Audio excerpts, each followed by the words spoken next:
Welcome to the Velvet Machete Leadership Podcast. I am your host, Amber Hurdle. And as always, I'm super appreciative that you're here with me and my guest, taking your very limited time. That is something that we cannot get back. And so the fact that you find any value in spending it with me is extraordinarily rewarding. And I appreciate you so much. I can't say that enough. Over the years, you guys have just been so loyal.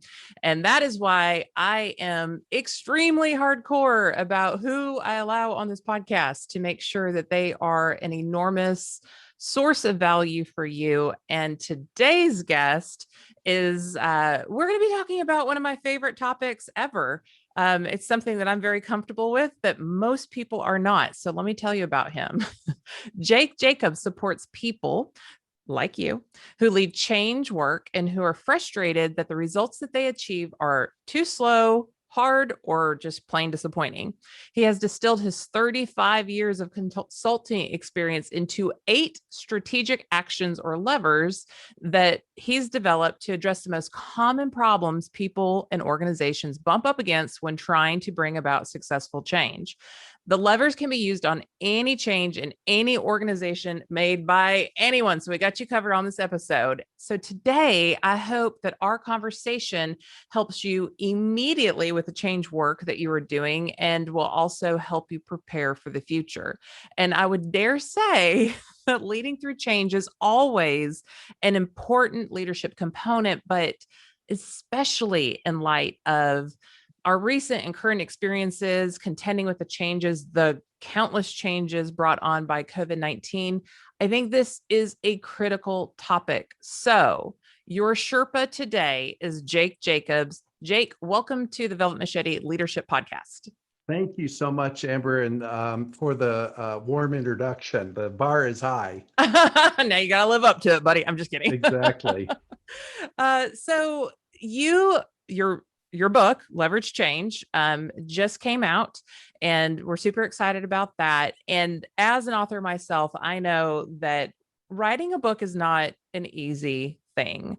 So before we even dive into these levers that you have, this success path that you have, what is it about change that you're like, yeah, I'm going to go through the emotional trauma of writing an entire book?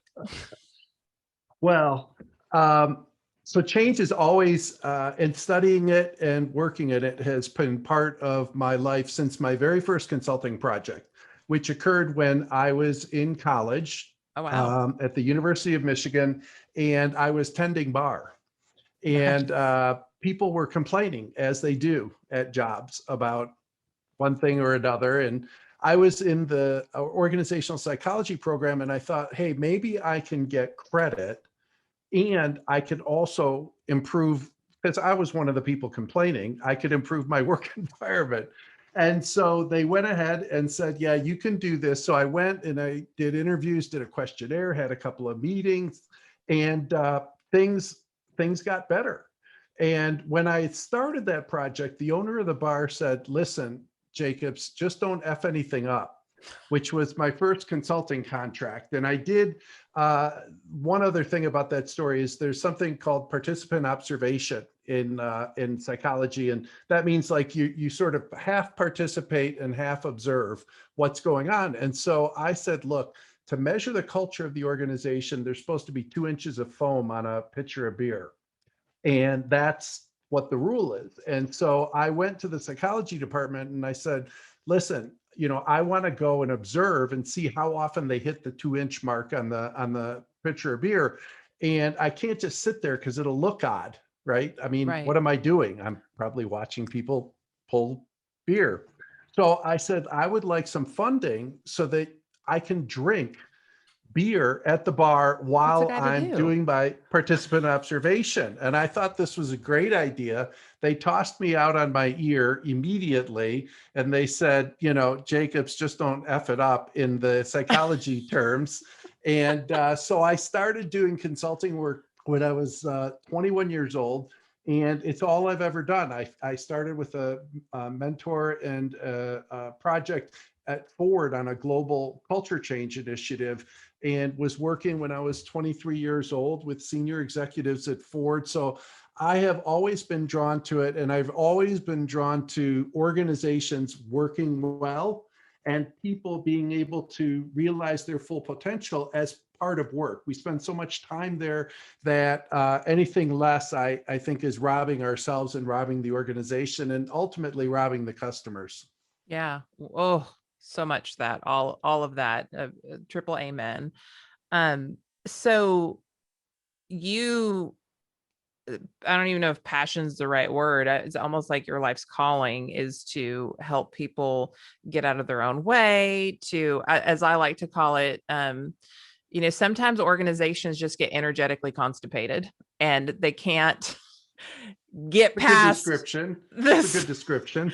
I mean, you went with the beer, and so I was like, we're just going to say what I say behind the scenes, but my audience is pretty used to Amberisms by now. But this is a hairball that you are drawn to. This Absolutely. is like, you're like running into the bullets in this type of work. So yeah.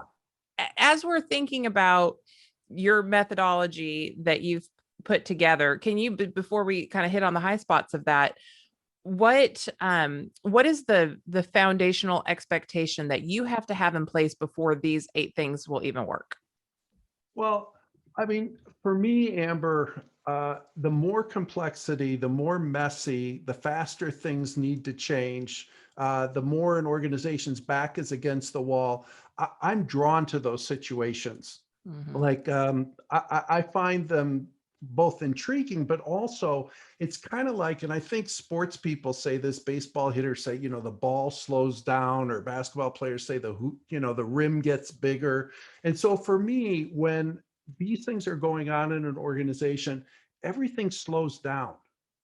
What people are saying, how they're saying it, what's happening, different conflicts that might be arising, how people are interacting with each other.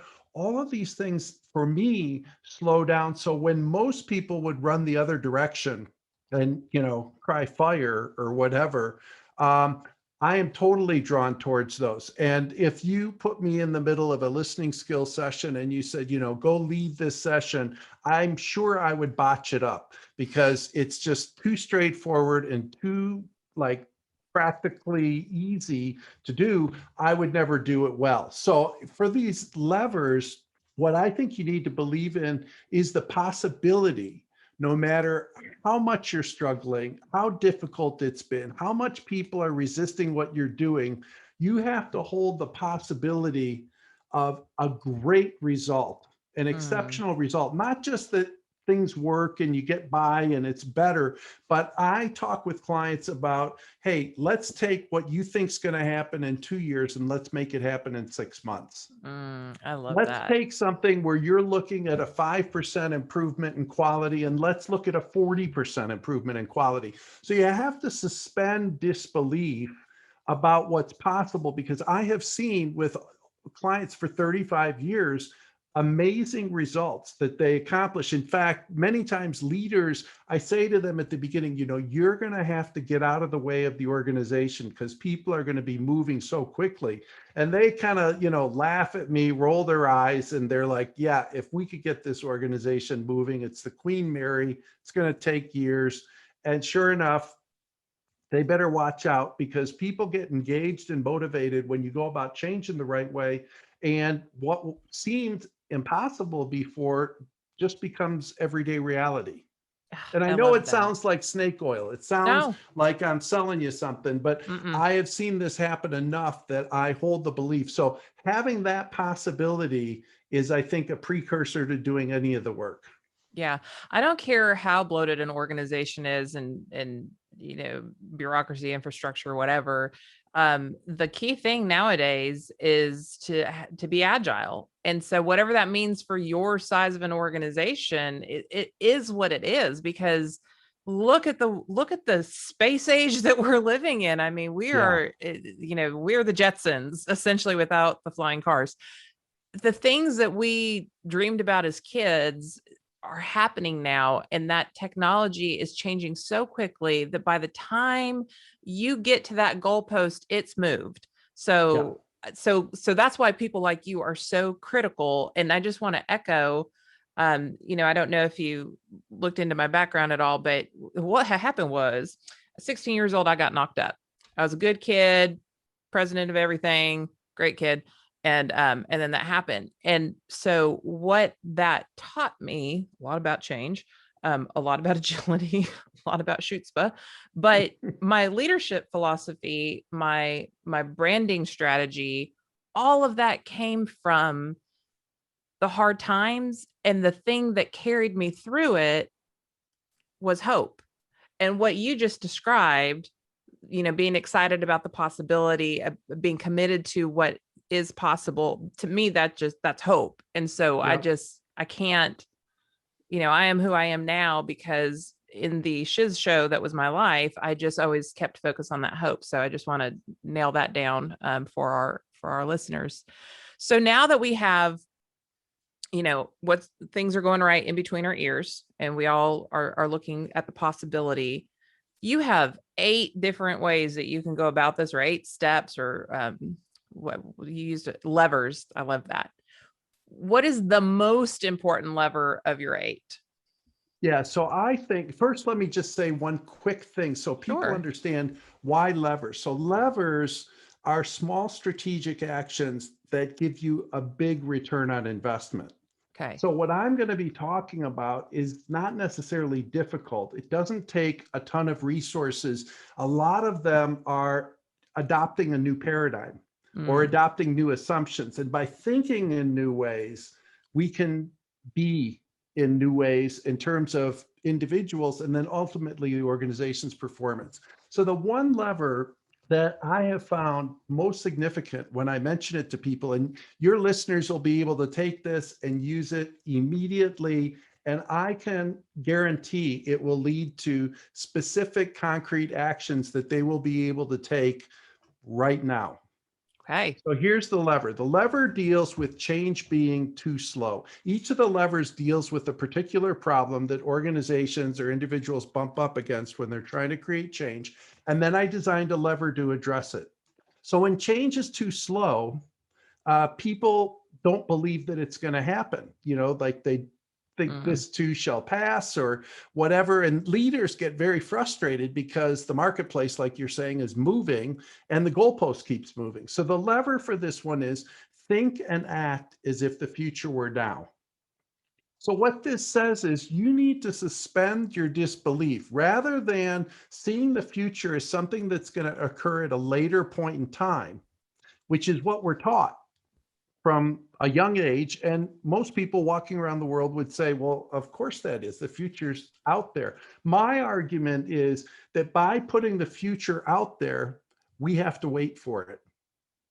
And we have to wait as long as we put it out there. So if you have a 1-year, 12-month plan, I've got to wait a whole year because I've defined it as that already.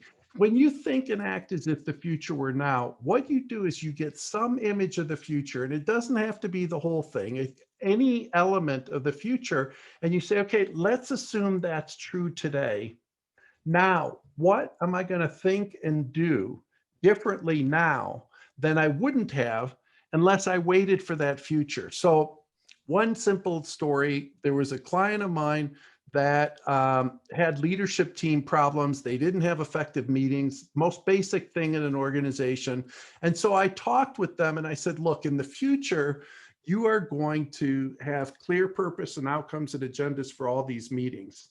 And they said, okay, that sounds like a good idea. So I said, and we're going to engage the right people that are needed for a meeting to be successful. And they were like, yep, makes sense. So we were in a meeting and they were dealing with sales, and the sales force was trying to win market share in a new region. So they said, all right, let's talk about this. So the senior team got together and looked at the possibility of how to win market share in this new region. And we spent the morning doing that. And at lunch, I said to them, you guys are kind of at loggerheads. They had 2 answers. Neither one was clear. They were arguing back and forth about it. And one of the levers is create a common database. So when things aren't clear, you need more information. So what I said was that in that case, what we need to do is to start behaving differently. If we want to have this organization move into the future, you want a participative organization, which was a culture change they were working on. I said, then we get these people in the room right here and now. Don't set a meeting for next week when we're going to bring the salespeople in. Get them in the room. Everybody who is in the office, bring them in the room, and everybody that's not, call them on the phone, get them in here, and let's make a different decision based on the reality of what's going on in this region. And they looked at me and they said, well, we're going to do that next week. And I said, no, we're going to do that right now. And by doing it right now, what we're going to do is make the future happen faster. And so they reached out and they called all these people. They had a new decision. It was made by 1:30 in the afternoon after lunch.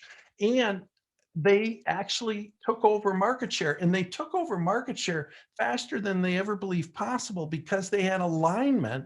All these people who were supposed to implement it were in on the decision. And so they got out of the starting gate and they accomplished this in 3 months, what they thought was going to take 2 years. And so by thinking and acting as if the future were now, you accelerate the pace of change and you bring your future into your present.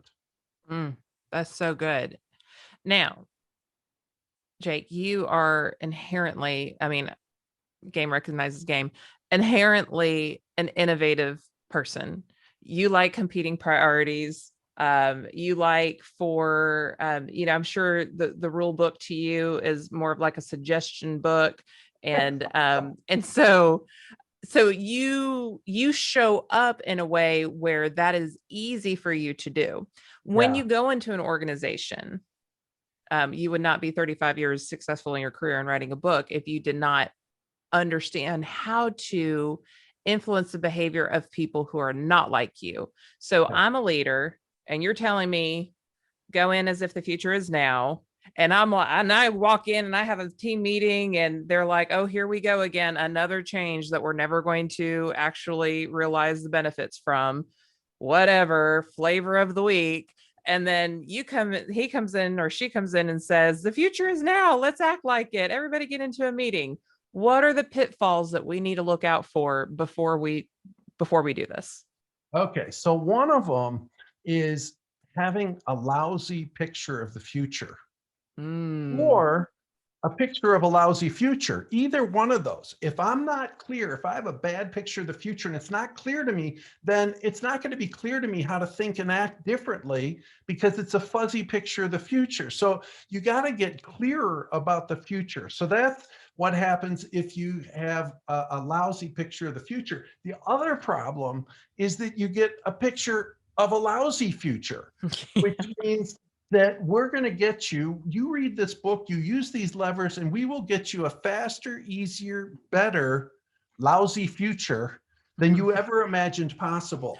So the other part of it is that you've got to be really smart about setting strategy. Now, there are ways I talk in the book about a sailboat tacking. So rather than like setting course and then hoping for the best and never checking where you're at, what you have to do is take short learning loops so that you take action and immediately you check and you see what was the impact of that. And then we make another action and we check and we see and we check and we see so that we're never far off course. And so they call this rapid prototyping in manufacturing so that you quickly come back with a new version of what it was and you improve it based on what you learn. Like in real time. In real time. In fact, there is a book that I wrote previously called Real-Time Strategic Change. And Amber and I don't know that we put our heads together on that, but the notion of real time is about accelerating the pace of change. So that whole notion of watch out for having a fuzzy picture of the future and watch out for having a bad, lousy, strategic non-strategic picture of the future. Those are two really big problems if you're going to be accelerating the pace of change. Yeah. So once we have, and I know we can't get into all 8, but once we have this renewed mindset that we can get everyone bought into successfully, because we're going to be clear, and we're going to make sure that it's not a lousy picture for moving forward. What is another like major gust of wind in the sails of change in an organization that's a lever we can pull from your system? Yeah. Yeah.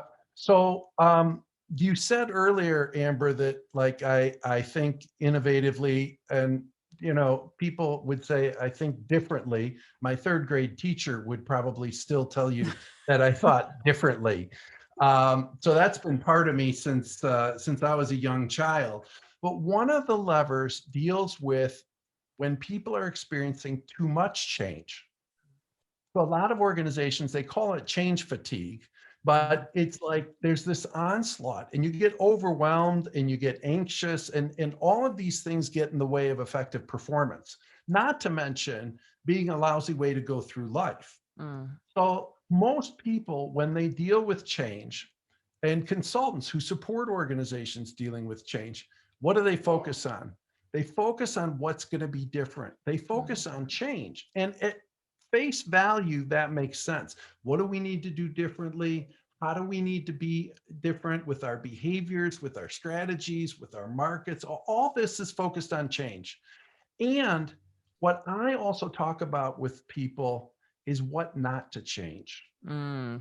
It's important to pay attention. I call it continuity, but it's just as important to pay attention to what you're not going to change as what you are going to change. Because if you drop the ball on some of the things that you've done well in the past, you don't get credit for making effective changes when you drop the ball on some things that you used to do well. And the other thing is that people, when they listen, when they read memos, when they go to town halls, when they're in meetings, if all they're doing is bombarded with the change message, and the case for change is a way to convince people that we think that change is needed. What I say is, you know what?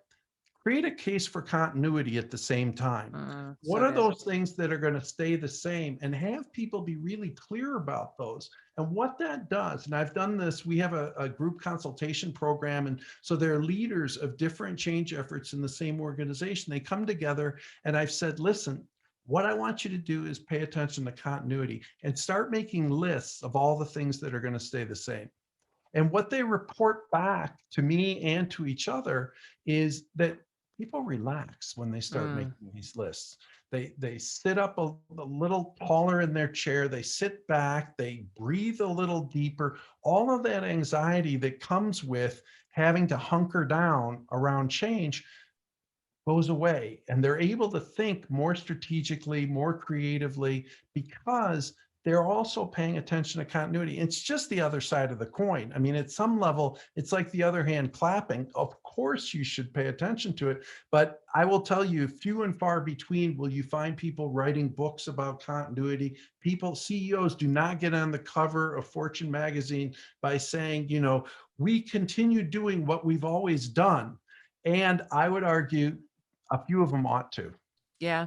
Well, if you look at like financial institutions, they're trust brands, right? So you don't want your bank being overly innovative. You want them to be nice and consistent and do the things. But the thing, from a human behavior standpoint, you're going to have people like Jake and I who are like, ooh, what can we change today? Like, it's only noon. We can change 3 more things by the end of the day. But then there's also, I don't want people to think, oh, well, they're just a killjoy. They can't handle change. I think what Jake just pointed out is helpful to understand. It's not that they necessarily don't like change. And sometimes people will even profess that they don't like change. And I counter with, is it that you do not like change, or it's that you don't have a system in place to realize the change, to make the newness become continuous again, to make what you're trying to make happen for the future have some kind of stable strategic way of implementation, or of implementing it. Because there are people who go out there and like come up with the ideas, and then they're the people who have to make sure that the ideas actually stick, because these people have moved on to something else. So you need both. I think that yin and that yang that you pointed out is a critical part for everybody to recognize. Yeah, and I think it just basically gets ignored Hmm. by most people dealing with change, whether it's a leader or it's a consultant, whether it's somebody writing a book, they ignore it. And I just think that they ignore it at their peril. It's such a simple concept. As soon as I describe it to clients, it's like they knock the side of their head and they're like, yeah, well, of course. And what you find is that the continuity that comes with it, when you get that picture, let's put these levers together. When you get a compelling picture of the future, part of the picture of that future actually is your past and present. Mm. If you want to look, why do organizations have missions and visions and values? This is all about continuity. And there are people who spend a long time working on these things, and they are perfect examples of a long-term continuity play that gives people the foundation they need to take a leap into the unknown. Yeah. And so a lot of risk that people feel around change, it's like, well, that's because that's the only thing we've been talking about. If you step back far enough and you say, what's that future? Some of the future is going to be the same as it is today, and some of it's going to be different. But having a whole picture of what we're trying to accomplish helps you with the think and act as if the future were now lever. Yeah. Oh, I love that. And I'm a culture evangelist. It's been a huge part of my career. And the thing about culture is it is the continuity. So this is the foundation of the brand. It is what we all agree upon. It's why I work here. It's why you work here, because these are the family rules that we can all get on board with. Now, this change, here's the culture. Is it moving us away from our mission, our vision, our values, our operational goals, or will this change move us closer to? And if Yeah. we've all already agreed on this, then the change is less painful if we can agree that it's moving us closer to that stable foundation. Yeah. Yeah. And I had a client we worked with, a telecom, and the purpose of their whole change effort was to bring their culture and strategy in sync. Nice. So they had a huge strategy move that they needed to make to be more responsive to customers.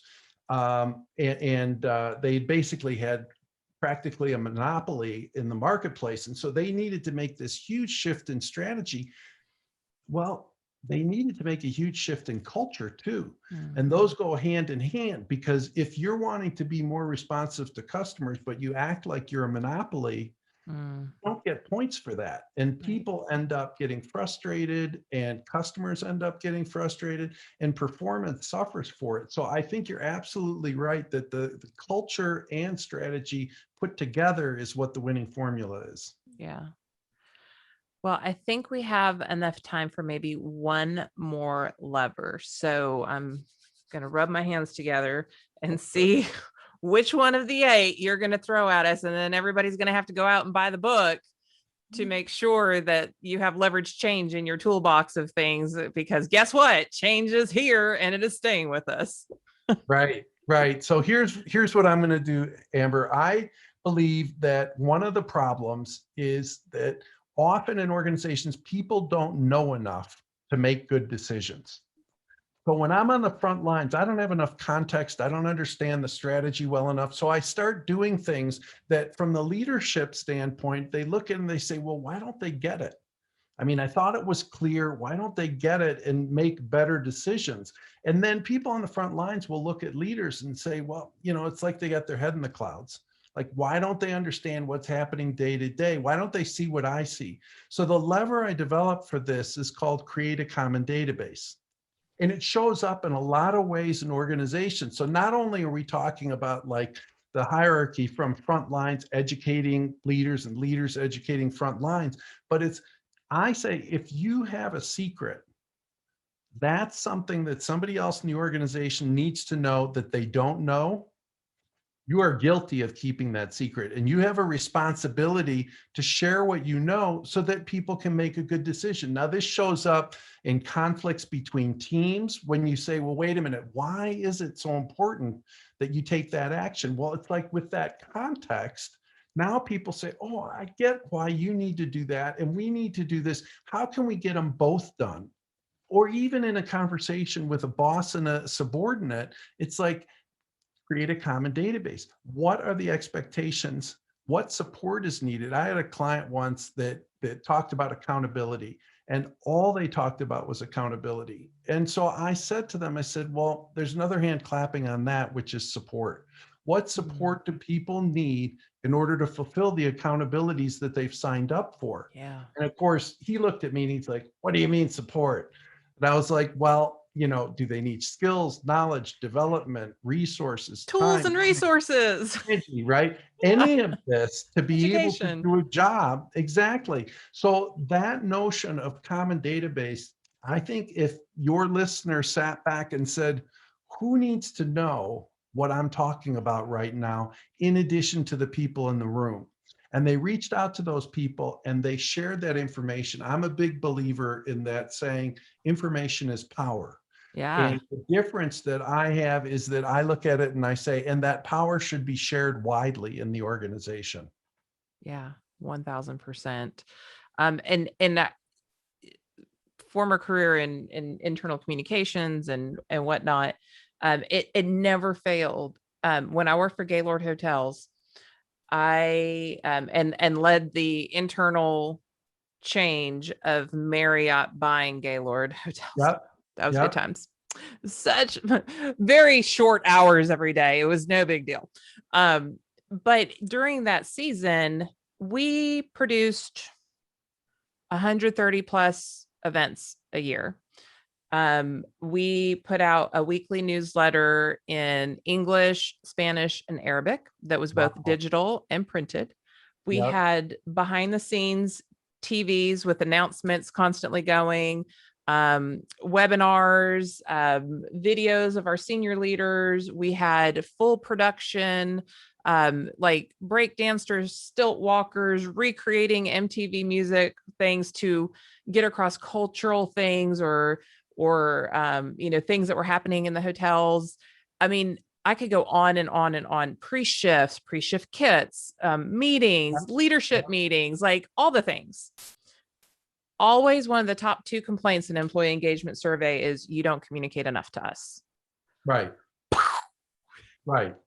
So, and the thing is that you're doing so many things by different methods, by different people in different places at different times. And so people can't get enough information to be able to absorb. And I believe they're well-intended. I don't think that they're complaining and whining, right?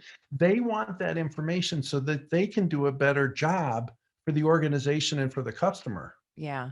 So you can't ever assume that you have communicated enough. And the few people that are annoyed by over communication can get over it, because I guarantee you 85 to 90% of your employee base doesn't get enough for where they are. And also just realizing too, and I'm sorry, I'm on my soapbox now, that your front line, like I work with some construction companies, the people who are physically on the job, swinging hammers, pouring concrete, they're not getting the same level of communication that somebody at home office sitting behind a computer all day going to meetings is getting. And so you do have to think about that multifaceted approach and, how many touches do we have and all that good jazz. So off my soapbox. All right. Good soapbox. It's a good soapbox to be on. I'm right up there with you. Okay, good. I feel like you and I could sing Kumbaya around a fire pit sometime.